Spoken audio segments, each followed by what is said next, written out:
ব্ৰহ্মপুত্ৰ আৰু লগতে ইয়াৰ যিকেইখন ৰাষ্ট্ৰীয় জলপথ হিচাপে স্বীকৃতিপ্ৰাপ্ত নদী, এই ক্ষেত্ৰত ইয়াৰ উন্নয়নৰ ক্ষেত্ৰত যিখিনি পদক্ষেপ ভাৰত চৰকাৰে অসম চৰকাৰৰ সৈতে মিলি লৈছে, মাজে মাজে এই কথাবিলাক আমি আপোনালোকৰ জ্ঞাতাৰ্থে অৱগত কৰি আহিছোঁ।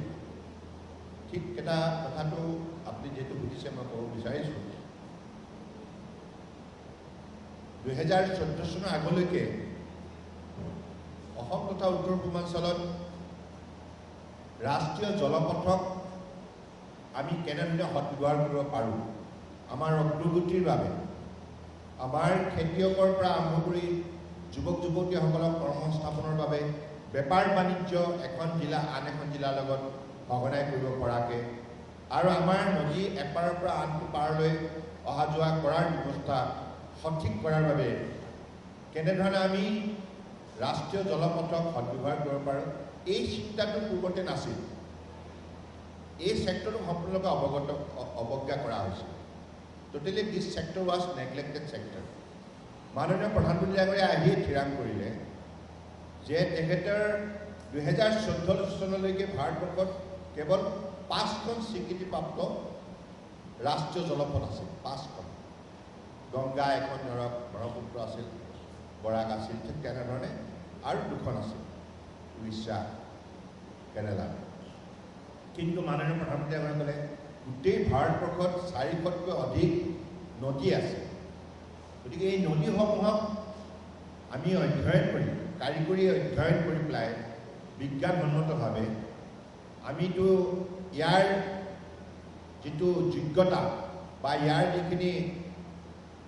যিখিনি মানে এভেইলেবল ৰিচৰ্চেছ, এই কথাবিলাক যদি আমি আৱিষ্কাৰ কৰোঁ, এই নদীবিলাকক যদি আমি যাতায়াতৰ ক্ষেত্ৰত আৰু পৰ্যটনৰ ক্ষেত্ৰতো যদি আমি উদগনি দিব পাৰোঁ, তেতিয়াহ'লে সামগ্ৰিকভাৱে জনসাধাৰণ ইয়াৰ পৰা উপকৃত হ'ব। গতিকে এই কথাবিলাক যিখিনি অপাৰেশ্যনেল, যাৰ যোগেদি কাৰ্গো মালবাহী জাহাজ, যাত্ৰীবাহী জাহাজ, পৰ্যটক কঢ়িওৱা জাহাজ, 3 প্ৰকাৰ জাহাজ চলাচল কৰিব পৰা ব্যৱস্থা, ইয়াৰ কাৰণে ইতিমধ্যে অধ্যয়ন কৰি আইডেণ্টিফাই কৰা হ'ব।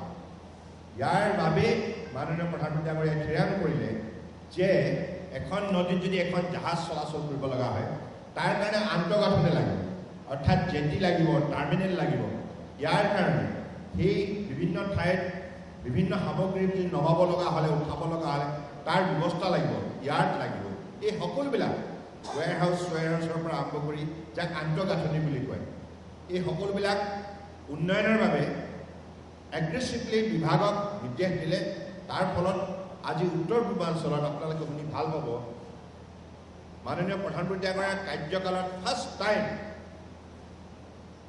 পূৰ্বৰ UPA চৰকাৰৰ সময়ত কেৱল 184 বছৰত 184 কোটি ব্যৱহাৰ কৰিছিল, 186 কৰোৰ।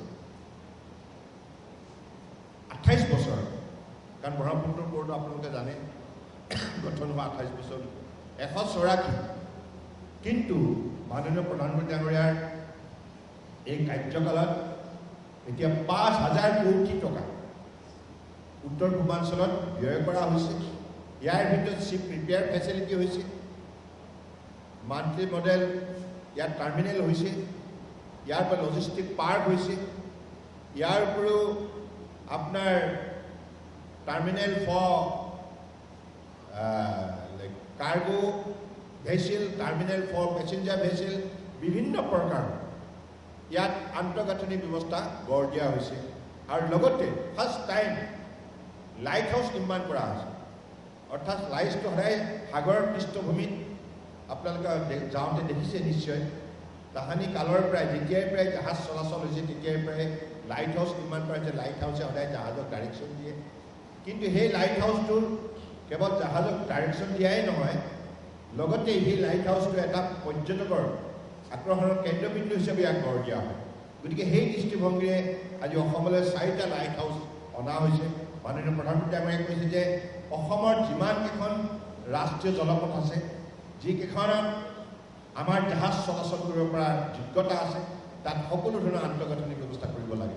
সেইবাবে এতিয়া 5,000 কোটি টকাৰ বিভিন্ন ধৰণৰ কাৰ্যসূচী উত্তৰ পূৰ্বাঞ্চলৰ বিভিন্ন ৰাজ্যত ইয়াৰ কাম কাজবিলাক চলি আছে। কিছুমান সম্পূৰ্ণ হোৱাৰ পথত, আনকি আপোনালোকে শুনি ভাল পাব, Dibrugarh the centre of excellence, ইয়াত মেৰিটাইম স্কিল ডেভেলপমেণ্ট চেণ্টাৰ হ'ব, য'ত নেকি অহা 10 বছৰৰ ভিতৰত 50,000 উত্তৰ পূৰ্বাঞ্চলৰ যুৱক যুৱতীক মেৰিটাইম স্কিল ইয়াত দিয়া হ'ব। ইয়াৰ ফলত তেখেতসকলে জাহাজ কোম্পানীবিলাকত পৃথিৱীৰ বুকুত চাকৰি পাবলৈ সক্ষম হ'ব। ইয়াৰ উপৰিও শ্বিপ বিল্ডিঙৰ ক্ষেত্ৰত যিহেতুকে ভাৰতবৰ্ষই এটা এগ্ৰেছিভ পলিচি হাতত লৈছে, 70,000 কোটি টকা বাজেটত ইয়াত ধন ধাৰ্য কৰিছে।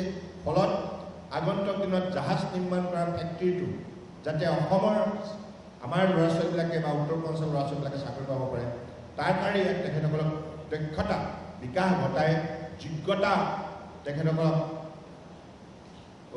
প্ৰদান কৰি পেলাই ভৱিষ্যতৰ দিনত যাতে তেনেধৰণৰ চাকৰিটো যাতে তেখেতসকলে যোগ কৰিব পাৰে, এই সকলোবিলাক ক্ষেত্ৰত মাননীয় প্ৰধানমন্ত্ৰী ডাঙৰীয়াই যোৱা 12 বছৰ উল্লেখযোগ্য পদক্ষেপ লোৱাৰ ফলত আজি আমি এনেধৰণৰ নতুন নতুন ব্যৱস্থা উত্তৰ পূৰ্বাঞ্চলত দেখিবলৈ সক্ষম হৈছোঁ।